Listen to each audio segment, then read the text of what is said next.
Let's talk about calculus of variations. Our main motivation for this is the principle of least action.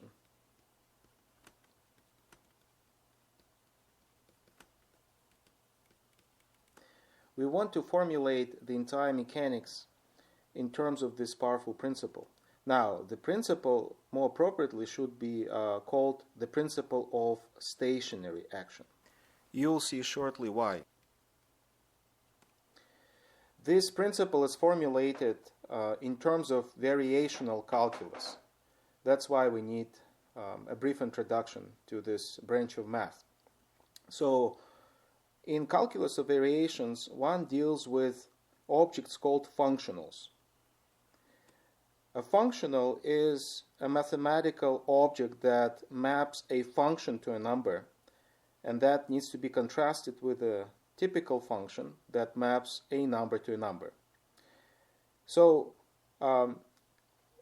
we want to introduce a way to map a function to a number. One simple way of doing it is using definite integral.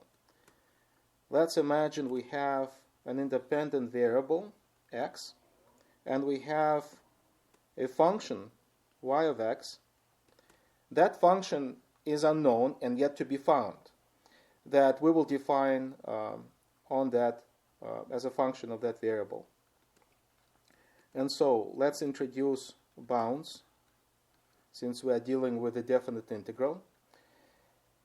And our job is to find some unknown function, y of x, which we know nothing about except for two things. So first, that this function will pass through these points, point 1 and point 2. In other words, the function that we want to find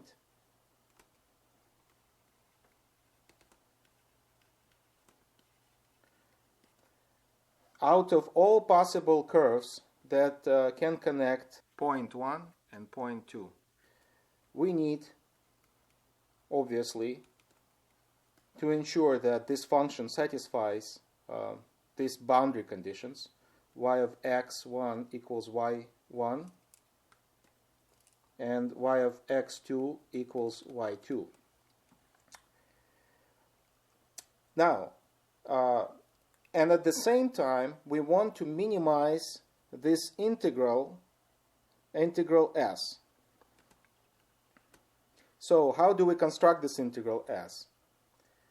Well, one way of doing it, most general way, would be to use yet another function, f, and this time this function is a known function. So this is some known function, which tells us how we combine inside definite integral the things of interest. So the things of interest are the function y, let's say its slope y prime, and the independent variable x, and then we integrate it over the entire range. So in my notation, y prime is dy dx, slope. Okay? So thus my goal, find unknown function y of x among all possible curves that go through these 2 points, 1 and 2, so that integral s is stationary.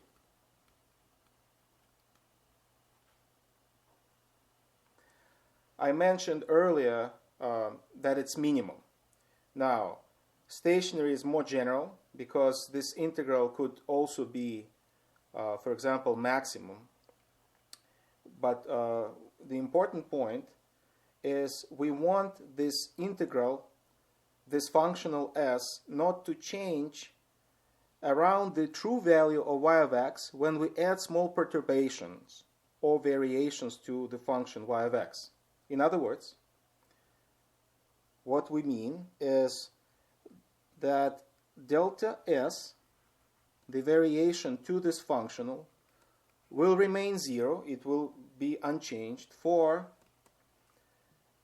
y of x plus some small and arbitrary function that we would add to this function y of x. Okay, so this is small arbitrary function. Of course, it's not entirely arbitrary because this function delta y must vanish and at points 1 and 2, so that our function y of x goes through these points 1 and 2. Okay, so this object here, delta s, is known as functional differential. In other words, it looks like a normal differential, except it comes about when we vary not the argument, but we vary the function that goes inside this definite integral. Okay. So, few more words about stationary. So let's just highlight this, stationary. What do we mean by that? Well, the easiest way to visualize it, if we have some function, normal function, let's say b of a, then the function b will be stationary, will not change for small variations of a whenever the point is a maximum.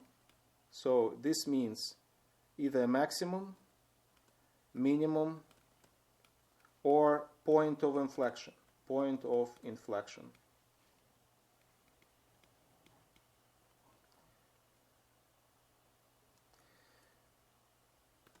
In other words, we simply require that dB dA is 0, and then we get the familiar three scenarios.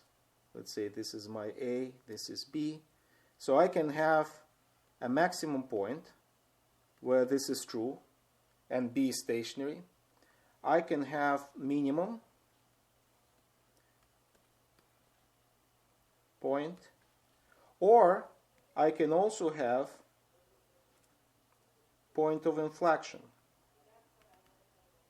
Again, dB dA will be 0 in this case as well.